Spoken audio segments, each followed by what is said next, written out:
उत्तर प्रदेश की राजधानी लखनऊ में कड़ाके की ठंड हो रही है। वहीं दूसरी तरफ एक ऐसी खबर आज सामने आई जिससे उत्तर प्रदेश की सियासत में गर्माहट होने लगी है। समाजवादी पार्टी के राष्ट्रीय अध्यक्ष रहे संरक्षक मुलायम सिंह यादव की पुत्रवधू अपर्णा सिंह यादव आज भारतीय जनता पार्टी में दिल्ली में बीजेपी के बड़े नेताओं की उपस्थिति में शामिल हो गईं। समाजवादी पार्टी के साथ गठबंधन साथी के रूप में जुड़े प्रगतिशील समाजवादी पार्टी के प्रवक्ता अरविंद सिंह यादव जी हमारे साथ, उनसे बात करेंगे कि आज की जो खबर सामने आई कि अपर्णा यादव भारतीय जनता पार्टी में शामिल हो गई, इसे आप लोग किस प्रकार से लेते हैं। और अपर्णा सिंह यादव हमेशा शिवपाल जी के साथ नजर आती रही हैं, तो कितना बड़ा झटका है। देखिए, मुझे लगता है कि परिवार का कोई भी सदस्य या पार्टी का कोई भी सदस्य अगर जाता है तो दुख तो होती है। और मुझे लगता है कि दूसरे पहलू अगर आप देखेंगे तो समाजवादियों का ये इतिहास रहा है देश आज़ादी के बाद कि समाजवादी परिवार में या समाजवादी लोग कभी भी आप देखेंगे कि 2 साल एक दूसरे के बिना नहीं रह सकते और 2.5 साल एक साथ नहीं रह सकते, तो आना जाना तो लगा रहेगा।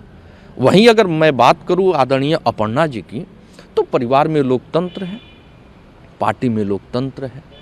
इसका जीता जाता उदाहरण जो है वो आदरणीय अपर्णा जी के साथ है। लोकतंत्र है, जिसकी इच्छा जहाँ से चुनाव लड़े, जिस दल से चुनाव लड़े, कोई रोक टोक नहीं है। यही लोकतंत्र की खूबसूरती है और मुझे लगता है कि जाने का दुख तो रहेगा। आप कह रहे हैं लोकतंत्र की बात है, ये आना जाना लगा रहता है। समाजवादियों का इतिहास रहा है कि कभी 2 साल कभी इधर कभी उधर, लेकिन पिछले दिनों समाजवादी पार्टी में बीजेपी के तमाम बड़े नेता, पिछड़े चेहरे, 3 कैबिनेट मंत्री शामिल हुए, करीब 1 दर्जन विधायक बीजेपी के समाजवादी पार्टी के साथ आए। तो बीजेपी ने एक बड़ा काउंटर अटैक नहीं किया आपको लगता है, और मुलायम परिवार में सेंधमारी की है? नहीं, देखिए, कोई काउंटर अटैक नहीं है। जनता ने चूंकि मन बना लिया है कि भारतीय जनता पार्टी को सत्ता से उखाड़ फेंकना है। अब जिसको जहाँ लगता है जा रहे हैं, तो उसमें हम लोग कुछ नहीं कर सकते, न किसी को रोका जा सकता है, चूँकि लोकतंत्र है। यही लोकतंत्र की खूबसूरती है। यही परिवार में भी लोकतंत्र दिखाई दे रहा है। मुझे तो नहीं लगता कि भारतीय जनता पार्टी में ऐसा लोकतंत्र होगा। और मैंने कहा तो कि समाजवादियों का इतिहास रहा है।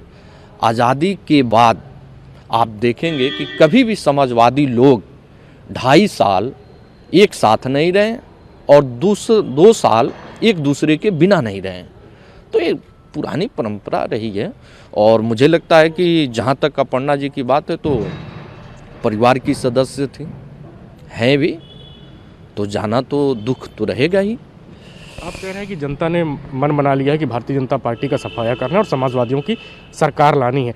तो अपर्णा यादव समाजवादी पार्टी परिवार से हैं, उनके जाने से क्या सियासी नुकसान नहीं होगा? एक परसेप्शन बनता है राजनीति में, जब कोई बड़े परिवार का व्यक्ति कहीं दूसरे दल में जाता है तो उसे सियासी नुकसान भी उठाना पड़ता है, तो इसका नुकसान नहीं होगा आपको? नहीं, इसका कोई नुकसान नहीं है, क्योंकि उत्तर प्रदेश में इस बार चुनाव जनता लड़ने जा रही है। भारतीय जनता पार्टी को सत्ता से बेदखल करने के लिए भारतीय जनता पार्टी की आंतरिक कलह के साथ साथ उत्तर प्रदेश के जो पीड़ित, प्रताड़ित, वंचित, शोषित आवाम है, वो अभी चाहती है कि भारतीय जनता पार्टी को सत्ता से उखाड़ फेंके।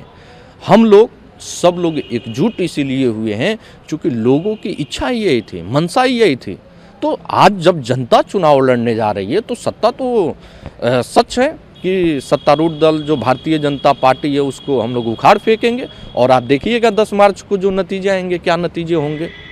कहा यह भी जा रहा है कि हमें जो जानकारी मिली सूत्रों से कि अपर्णा यादव 1 दिन पहले यानी कि कल शिवपाल सिंह यादव से मिली थी और उनसे राय मशूरा करने के बाद भारतीय जनता पार्टी का दामन थामा है। नहीं, ऐसा मुझे लगता है कि कोई मुलाकात नहीं हुई है। और माननीय श्री शिवपाल सिंह यादव जी ने तो पहले से ही कह रखा है, जिस दिन गठबंधन हुआ उसके पहले भी कहते रहे कि हमारी इच्छा यही है कि समाजवादी परिवार एक साथ रहे। माननीय श्री शिवपाल सिंह यादव जी बार बार यही कहते हैं कि समाजवादी परिवार, समाजवादी लोग एक साथ आएँ, एक मंच पे आएँ और सब लोग मिल के चुनाव लड़े और भारतीय जनता पार्टी को सत्ता से उखाड़ फेंके।